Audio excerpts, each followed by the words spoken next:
It's been 7 years since I built out a desk setup in this space, so it was long overdue for a refresh.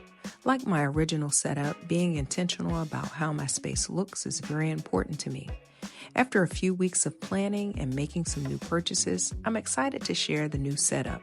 In this video, I'll walk you through an update of my setup where I spend my time creating content for the channel, editing client images, and managing my nonprofit, which I run with my family.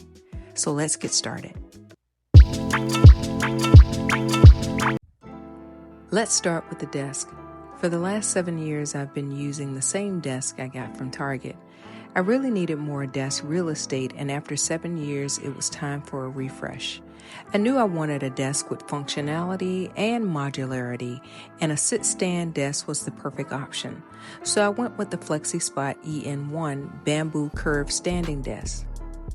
The setup was pretty straightforward, and I loved that the desk came with 2 grommet holes, one on each side, but I decided to add a third one, which makes it easier and seamless for cable management and access. The build quality is sturdy, and the curved top is different and gives me the opportunity to get closer up to the desk. I think it provides more movement around the desk, and it feels really good. The desktop is 48 by 24 inches with the black legs, giving me the added real estate that I need without overtaking the space.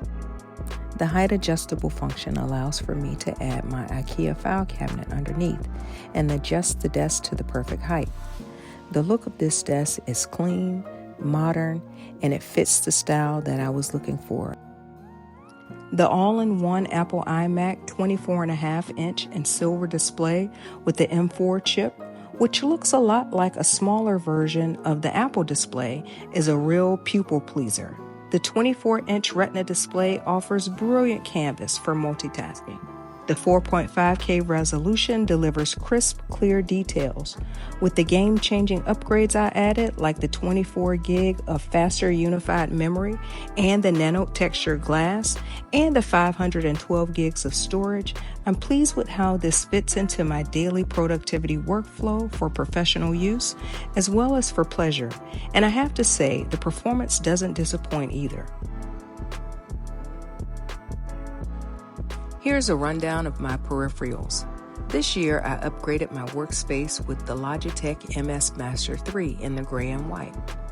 I'm a big fan of personalized experiences, and with the Logi Options Plus app, I'm able to customize my MS Master 3, helping me get things done my way.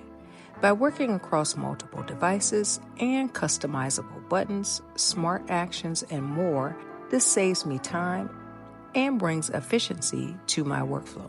For my keyboard, shout out to Apple for upgrading the Magic Keyboard with a thin, sleek design, but I do wish they would bring back the raised keyboard, which gives you a little more flexibility on the wrist when working. They've added the USB-C ports instead of the Lightning ports, giving everything in the ecosystem one cable format, and you can use a single wire to charge everything as needed.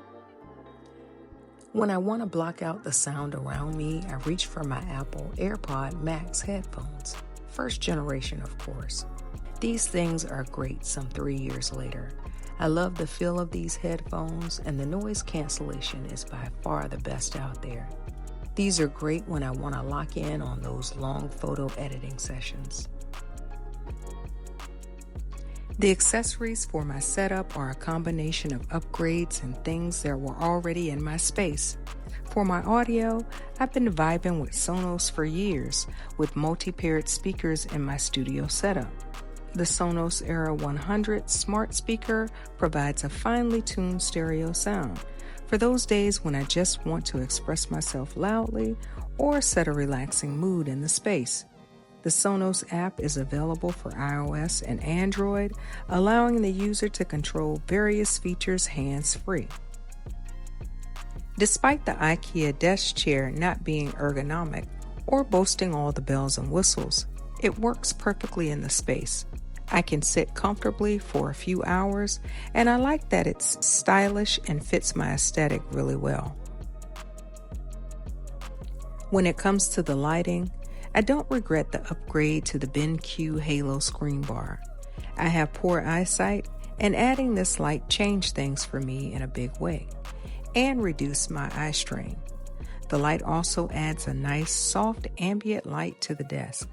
Sometimes you don't realize how much you need a thing until you experience it, and I needed this light. The DELTAHUB is new to the desk.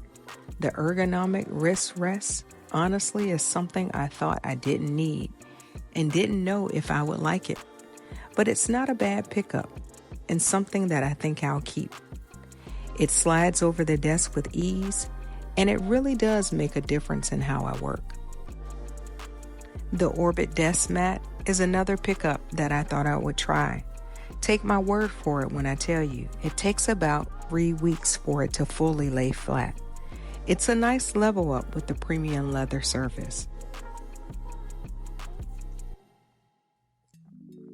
To tie the setup all together, I've added plants taken from my grandmother's garden after she passed away. My niece has been caring for them and propagating new ones, and it feels great to have what my grandmother loved and what my niece loves in my space. I also have 3 custom watercolor paintings from my Jazz Jam photo series, a black mesh bookshelf from the HomeSense store that houses some of my vintage cameras, my own photo books, and other inspirational books and knickknacks. Lastly, an Ikea storage box, tablet holder, and the new Anker Mag Go charger, and a core-minded footrest. Well, that wraps up my new office setup. I hope you guys found some value in this video. I hope there's some things in the video that you like that you might want to try out for yourself. I have linked everything in the description box below. Thank you guys so much for watching, and until next time, peace.